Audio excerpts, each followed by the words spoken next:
We're living in a day and age where cars are now so good that manufacturers are struggling to find ways to improve them, resulting in a lot of new models that are at best facelifts of their predecessor, much like new iPhones. Back in the day when new cars came out with features like airbags, ABS, reversing camera, Bluetooth and adaptive cruise control, well, they immediately rendered the previous model obsolete.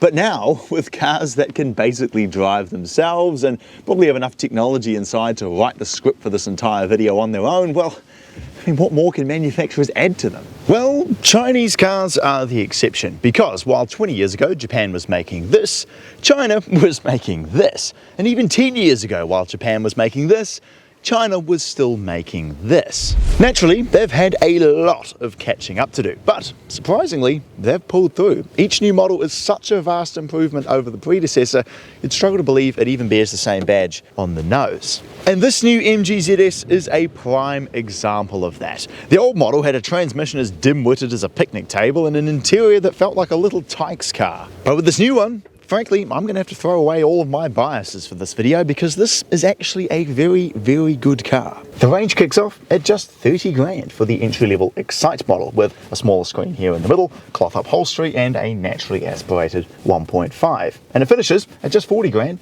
for the top spec hybrid with the big display, leather seats and a few more gizmos inside. This is the sporty one, sitting in the middle at 35 grand with a seriously punchy 1.5 turbo up there. It's got 125 kilowatt and 275 newton meters of torque from just a little 1.5 turbo, in part due to the fact that it's actually made by GM and not the Chinese. So, as you can appreciate, it is rather fast.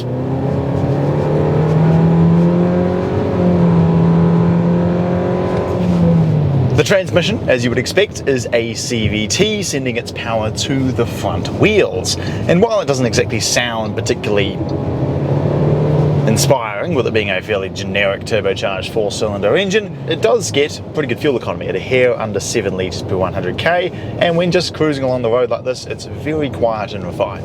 But what I'm really pleased to see is that the gearbox logic in the new MG ZS is such a vast improvement over the previous model. Put your foot down and you get, look at that, an immediate response and surge of boost. My girlfriend and I the other day took this over the hill to see her nana, and I found it to be really quite good. It's comfortable and quiet on the open road. It's got more than enough power to overtake people, and the handling is acceptable for a fairly cheap medium-sized SUV. Personally, I feel that the naturally aspirated 1.5 that comes in the base model cars would just be a little bit too slow. It's only got 81 kilowatt, which is about the power of 4 harnessed children, whereas this turbocharged version and the hybrid version have quite a bit more power, which just makes them that little bit more zippy when you need to get out of the way. The adaptive cruise control works great. It's very smooth to accelerate and decelerate when following a car in front of you, and the lane keep assist works really well. Even around fairly significant motorway bends like this, it's perfectly capable of steering itself. But in my mind, the best thing about all of the safety features that it has, like the adaptive cruise, lane keep assist, road departure warning, forward collision warning, blind spot monitoring, it's got everything, but they don't make any noise. They don't bing and bong at you anytime anything goes wrong. They just silently help to keep you in your lane, keep you following the car in front. It's really good, and a vast improvement over some other Chinese cars I've driven, like say the Omoda C5. And take a look at this camera system. It's a 35 grand car. Look, you can look out the front, out the sides, even out the back when just driving around a car park like this. Put your indicator on and it shows you what's coming out the right or the left, making it really easy to get out of tricky intersections.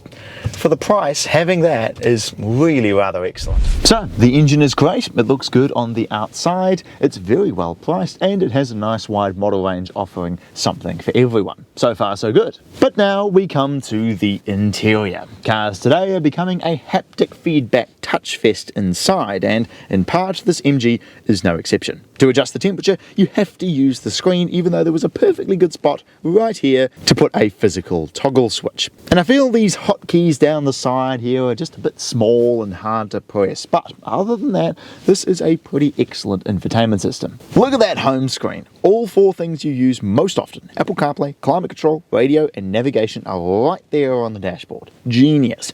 And there are no animations at all, so everything just happens straight away. What I like is that they haven't overcomplicated things. The radio is super easy to figure out, sliding between frequencies. Connecting your phone is a breeze. You just go to settings, Bluetooth and connect. It's not buried somewhere you'd never expect. Apple CarPlay works flawlessly and looks great on this lovely 12-inch display, and the climate controls have nice big buttons, making them not too hard to use. Fortunately, you do have some physical controls down here for the demister, hazards, home screen and volume, and swipe over on the home screen and you get a perfectly easy to understand grid of all of the available functions. Why can't all cars have an infotainment system like this? The rest of the interior is great too. You've got a big sunroof making the cabin feel nice and airy. The front seats are very comfortable and adjust electronically. The back seats back here have got heaps of room, even for someone as tall as myself.